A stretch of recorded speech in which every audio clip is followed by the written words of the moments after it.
Good evening, Rabbi Tobias here, looking to start a new series, Parenting and Education on the Perasha. And we begin this week a perfect opportunity, Parashat Tesse, which actually has a beautiful message with regards to raising children.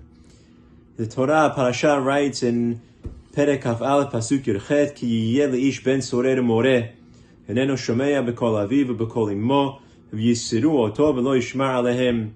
If a man has a son who is wayward, he does not listen to the voice of his father or to the voice of his mother, he's not following what they're telling him, and they punish him, nonetheless he does not listen and he goes off the path. And the Gemara discusses what a ben sorer moreh looks like. Essentially, we have an approximately 12-year-old boy who's stealing money from his parents unbeknownst to them to buy liquor and meat and to get together with a bunch of people that you would certainly not want your kids hanging out with, to drink and eat in gluttony.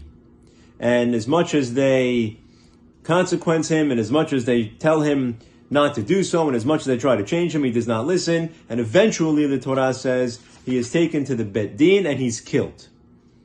The Gemara continues to write that that's in the Pesukim, that he's taken to the Bet Din and he's killed. The Gemara continues to write that this mitzvah is theoretical. It never happened and it never will happen. Why not?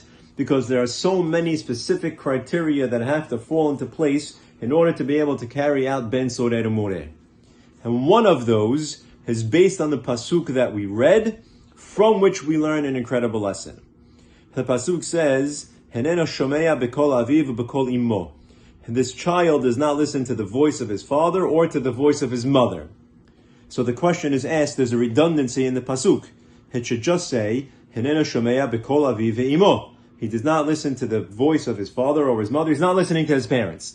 Why does it say, "Heneno shomea b'kol aviv u'b'kol imo"? He doesn't listen to the voice of his father or the voice of his mother. Why do we need the second time say, or the voice of his mother?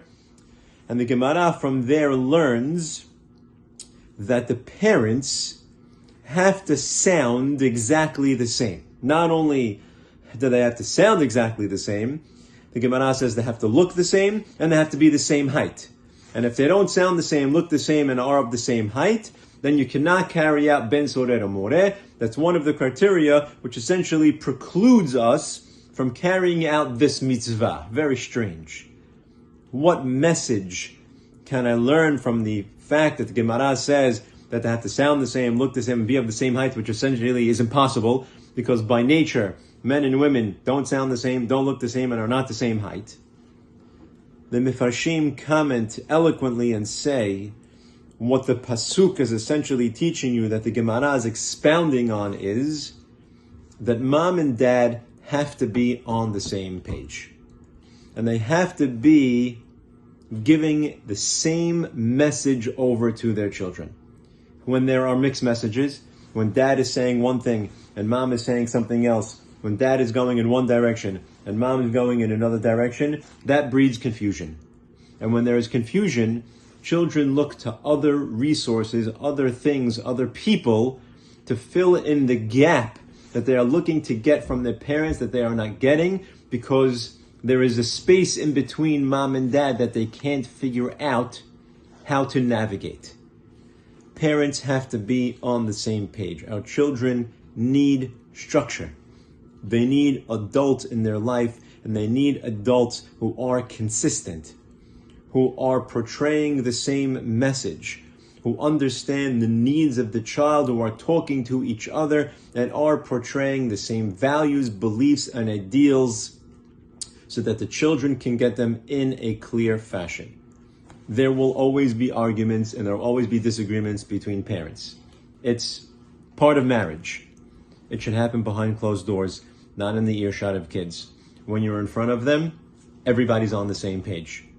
And everybody is holding the same weight, and everybody is conveying the same values. And when there is that consistency, and there is that strength, and there is that ability for the child to see that my mom and my dad are on it, and they're on the same page, and they're towing the same line, and they're moving in the same direction, there leaves no confusion. There's no space between.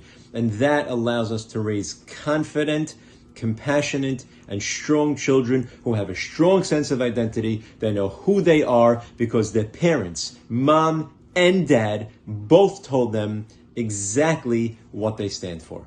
Shabbat Shalom.